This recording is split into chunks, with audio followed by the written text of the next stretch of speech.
கடையில் வாங்குகிற வடை மட்டும் மேலே நல்லா கிறிஸ்பியாக உள்ளே நல்லா சாஃப்டாக இருக்குதுன்னு நினச்சிங்கன்னா நான் சொல்கிற சின்ன சின்ன டிப்ஸை யூஸ் பண்ணி பாருங்கள்.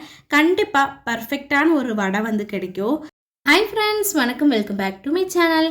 வடை செய்கிறதுக்காக 2 ஹவர்ஸ்க்கு முன்னாடியே வடைப்பருப்பை நல்லா ஊற போட்டு வாஷ் பண்ணி எடுத்தாச்சு.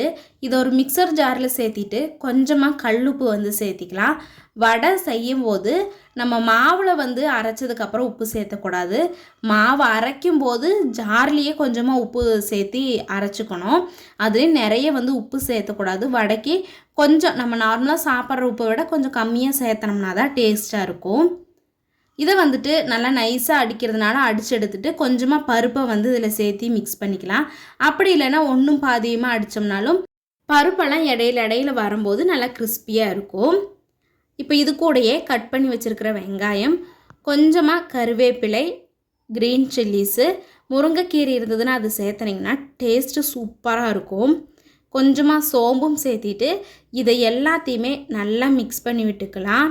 ஏன்னா உப்பு எல்லாமே நம்ம இதில் சேர்த்தியாச்சு. நம்ம போட்டிருக்கிற பொருள் மட்டும் இதில் நல்லா கலந்து வர அளவு நல்லா மிக்ஸ் பண்ணிவிட்டு இப்போ எண்ணெய் வந்து நல்லா ஹீட் பண்ணிடலாம்.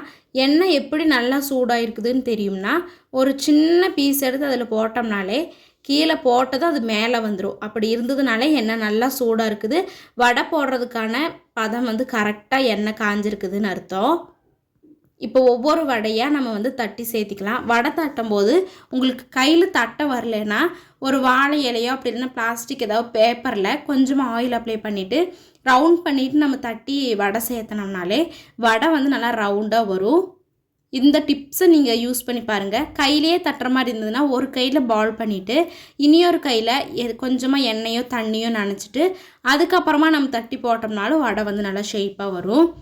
எந்த எண்ணெய் பலகாரம் செய்கிறதுனாலுமே எண்ணெய் நல்லா சூடாக இருந்ததுனாலே அந்த பலகாரம் சூப்பராக வரும். நீங்களும் இதே மாதிரி ட்ரை பண்ணி பாருங்கள். அதிகமாக வடையை திருப்பி விட்டுட்டே இருக்கண்டா, ஒரு 2-3 டைம்ஸ் நம்ம திருப்பி விட்டோம்னாலே அது நல்லா வெந்து வந்துடும். வீடியோ பிடிச்சிருந்ததுன்னா லைக் பண்ணி சப்ஸ்கிரைப் பண்ணிக்கோங்க. தேங்க்ஸ் ஃபார் வாட்சிங். Bye bye.